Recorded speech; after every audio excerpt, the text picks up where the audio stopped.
Good day, all, and welcome to another edition of Local Legislator Live at 11. I am your host, Charles Gates, and we are joined today by Arnett D. Love McSwain. She's running for Portsmouth School Board, and she is a minister, a radio host of The Love Spot, motivational consultant, business owner, Yvette Ura, and author.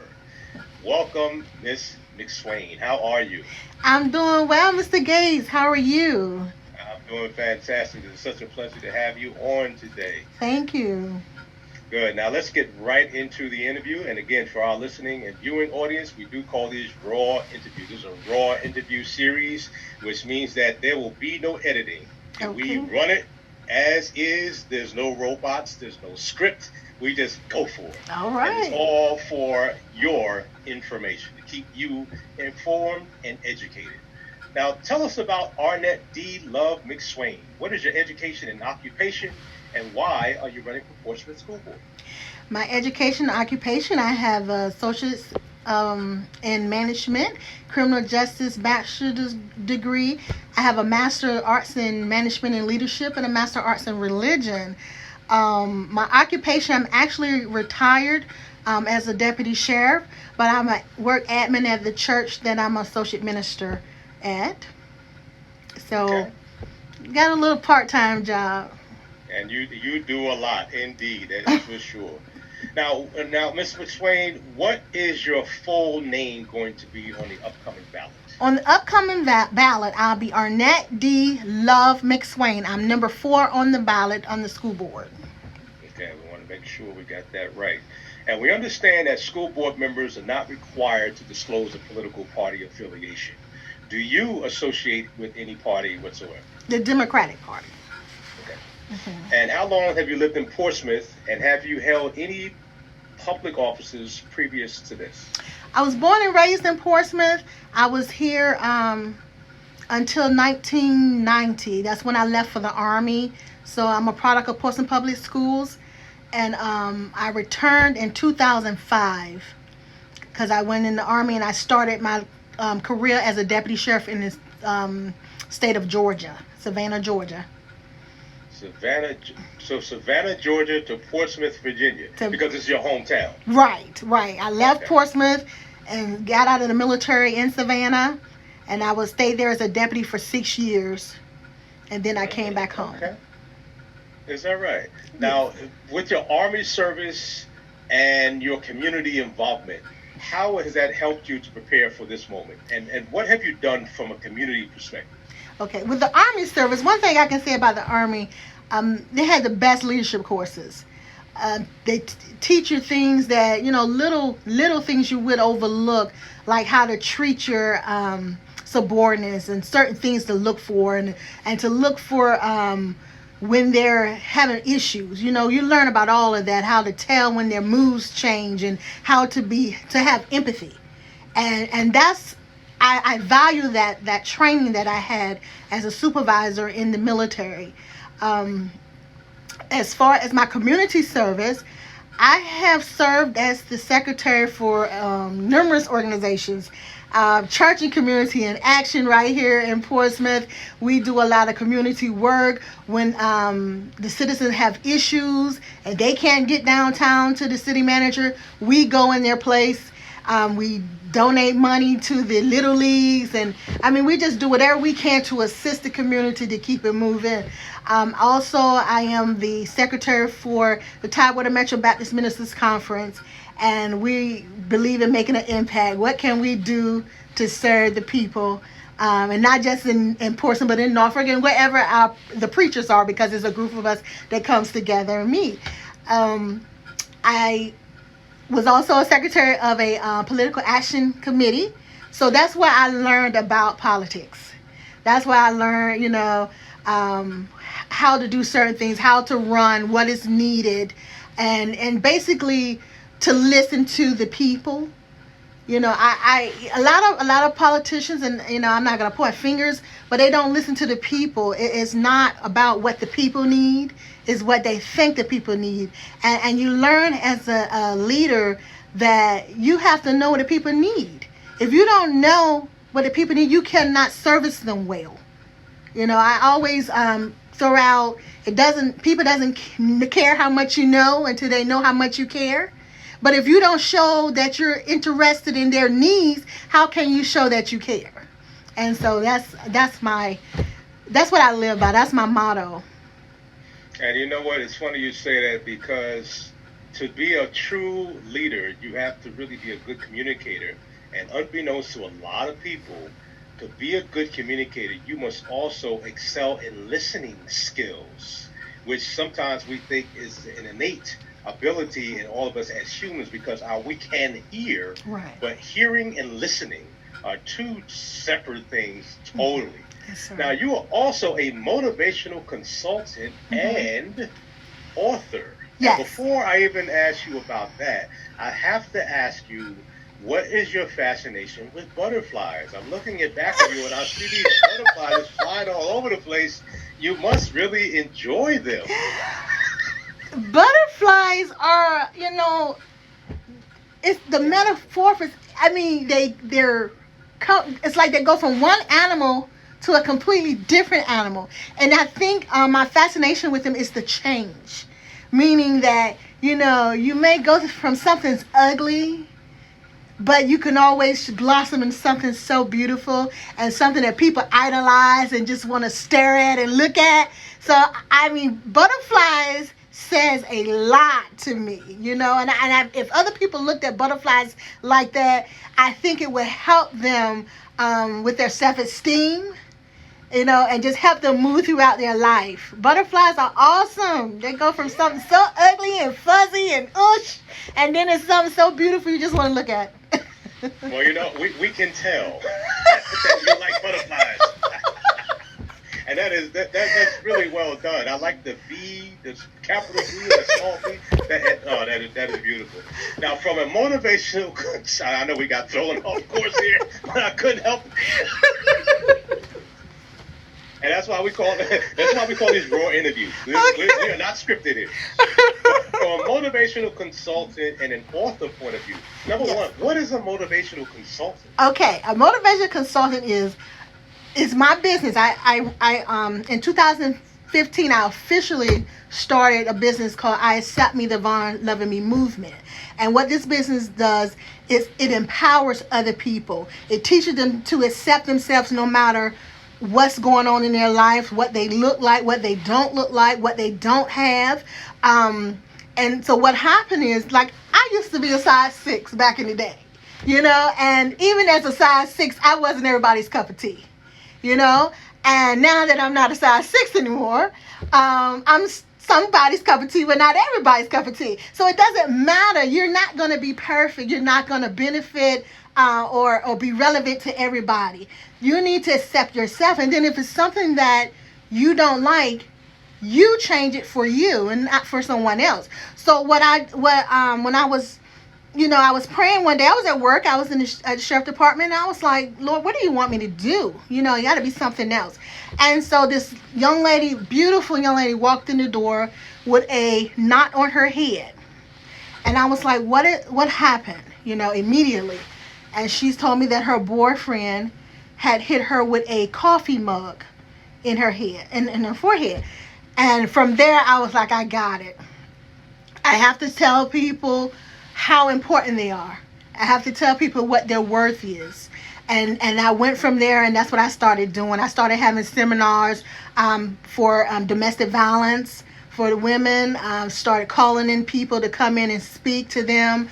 I started having seminars just for girl talk and, teaching lessons about life. I started having events for men like Father's Day, gospel concerts. I started doing bullying classes for the children. I would go to the different neighborhoods and set up classes in their recreation room and talk about bullying so they can identify if they're being bullied and identify if they are the bully and what to do. So that's why it's a motivation consultant. I go to schools. I talk to the young people in schools. I get them thinking about their future, getting them planning, making goals and short-term goals, long-term goals, and just get them thinking about what do I want to do? Because I know that at the end of that 12th grade, that's it. Your parents expecting you to do something. You got to go. I know my mom was like, you going in the military or you going to college? And I wasn't a college type person. I was, thank you, Lordy, and but I ended up going in the military where my supervisor was from Norfolk, and somehow him and my mom connected, and I was standing in front of the college. So I got hoodwinked. But that is what I do. That's why is a motivational consultant, because I'm always doing something to try to let people know, hey, I don't have to be your family, but I can still love you. And if I can love you and God can love me, you can love yourself. And I felt that would help decrease suicide. Okay. And you are also a published author. Yes, I'm a published author. And my book is called But You're a Minister. Hope y'all can see it. Just happen to have it next to you, huh? Yeah. Now this is the thing. This is not your average religious book. This book talks about when I wasn't saved. This book talks about where I came from and the things I used to do that was not godly, and but throughout the entire book, I revert back to the scripture of what I should have been doing at the time. Instead of trying to play men for their money, this is what I should have been doing. Trying to not spend my check. You know what I'm saying? Because I always made money. I wasn't broke. I was just doing it. It was a game. And so I wanted people to see my transparency and let them know that if this is something that you're doing, you need to stop, because you might not be as lucky as I was to get out alive. Because I think I talk about my girlfriend who had got killed playing the same game, So I just wanted to reveal some things and let people know that I can be used. If I can be used, you can be used too. It doesn't matter what you've done in your past. You can always have a new start. Just like that butterfly, everyone's not perfect throughout life. That's right. That is so true. That's right. Now, let me ask you this. What, if elected into the Portsmouth School Board, Mm-hmm. What are your 4 main goals? Okay, if I'm elected, my 4 main goals is the first and foremost, I want to make sure that our staff is receiving a competitive pay. Right now, we're the 3rd in salary. So that means we got 2 more cities that we can lose our staff to, and we need good staff. We need good teachers. We need good coaches. And I just feel even to the coaches, they don't put their all in it because they're not really benefiting all the hours that they put in with our children. We're not really paying them what we could. But I want to make sure that we are reaching the max. I want to say, okay, there's no wiggle room right now. We have given you all we can give you. I want to make sure we're paying them well. I want them to be able to take care of their children while they're taking care of our kids. My son is still in school, and it pains me that a teacher who goes to school for 4 to 6 years or more have to come to school and deal with my child and his behavior and other kids' behaviors and be stressed out with that, and then have to go home and can't take care of their bills. So you probably have to go and get you another little side hustle, whether you're tutoring or whatever you're doing, cleaning up something. I mean, we got a lot of teachers with second jobs. And I don't think they should have to live like that. When you work hard and you set the foundation for a decent life, you should be able to make the pay that you deserve. And so I want to do that. So that's one. And the second thing is I want to make sure that when I work for the citizens, I'm working for all citizens. I'm fair, I'm equal, and I'm respectful. And I know that sounds probably minor to some people, but that's important. It's important to respect everybody. I called the school one day. No, the school called me. It was a nurse. And the nurse was so rude because she thought that I was my granddaughter's mother, who was a young 20-some-year-old mother. And she was so rude. And I don't have any girls. So she was like, well, your daughter needs to be picked up. I said, excuse me, my daughter? Well, don't you have... I said, I don't have any daughters. Are you talking about my granddaughter? Then her attitude changed. You know what I'm saying? And she became much nicer. And my whole thing with that was, is this how you're talking to the young mothers when you call them or when they call the school to get a question or to voice their concerns? And then we wonder why they come up to school and flip out. Then we want to say, let's call the police. But this is just a reaction to what you have done or what you have said. So I think it's very necessary to be respectful all the way around, and to me, you get more done with respect. Soft words. But mean so much. Yes. Now, do you have a 3 and 4? I do. Okay. I do. I want to work with the teachers and all the stakeholders to create a curricular pacing guide that allows for flexibility and creativity in learning and in teaching, which means I don't want to see the teachers just teaching the test. I know that I can't overstep our superintendent, but I can lobby for that curricular change where they have the opportunity to put in their own lesson plans, maybe have time for them to do that. The teachers go to school for a long time. They learn a lot, and we limit them to just what the kids are going to be tested on. I don't think that's appropriate. I think they should have the ability to teach a little more or teach something differently. If I know, like with the math, we learned our old math. To me, is easier than the new math. So if the kid can't get the new math, why we can't teach them the old math so they can get it? And I think that the teacher should have the say in whether or not the old math would be better for this child, because he can't get the new math. And then I want to support a technical school for our students. Like I said previously, I did not want to go into, I didn't want to go to college, and I didn't want to go in the military. But my mother didn't give me a choice. It was one or the other. But nowadays, these children are doing what they want to do. They're not really listening. And so they end up not wanting to go to the military, not wanting to go to college, and then end up doing something they have no business doing. Not all of them. I don't want to stereotype, but a lot of them are. Whatever they can to make some money. And then a lot of times they end up with children. So now it's whatever they can to take care of their family.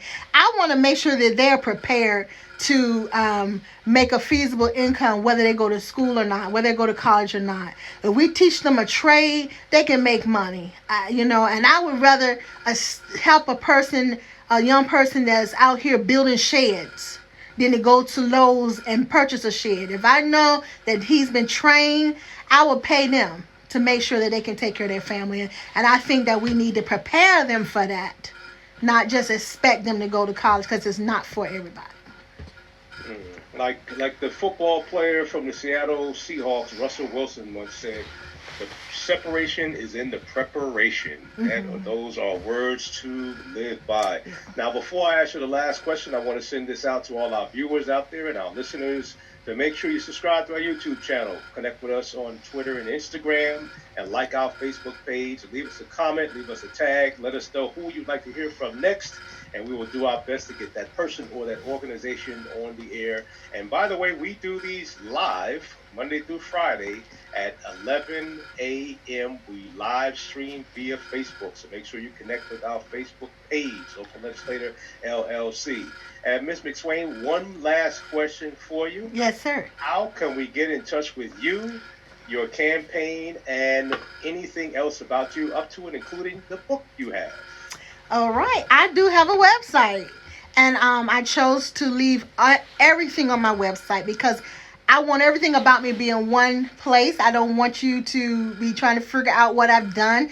It's there. If it's not good enough for you, it's still there. So you can reach me at www.devornlovingme.org. That's www.devornlovingme.org. LOVEINME.org. That's my website. It has my campaign information on it. My phone number is 757-966-2006. You can call, leave a message. I will return your call. And you can catch me on Facebook. My Facebook is Friends of Arnett D.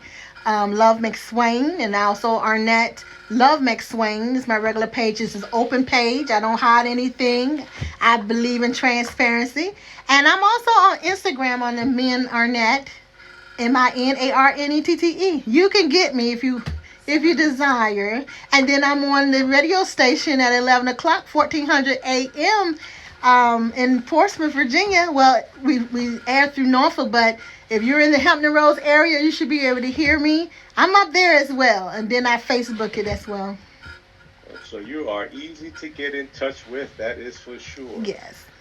Miss Arnett D. Love McSwain, it has indeed been a pleasure to have you on. And again, we do these raw interviews to give the public, the constituents that you will be working for, if you happen to be successful in this venture. We simply want to provide information. And for those of you who don't know, we are locallegislator.net, where our mission is to be the premier source of local election information in the United States and an advocate for the sustainability of local businesses nationwide. Again, Ms. McSwain, it's been a pleasure to talk to you.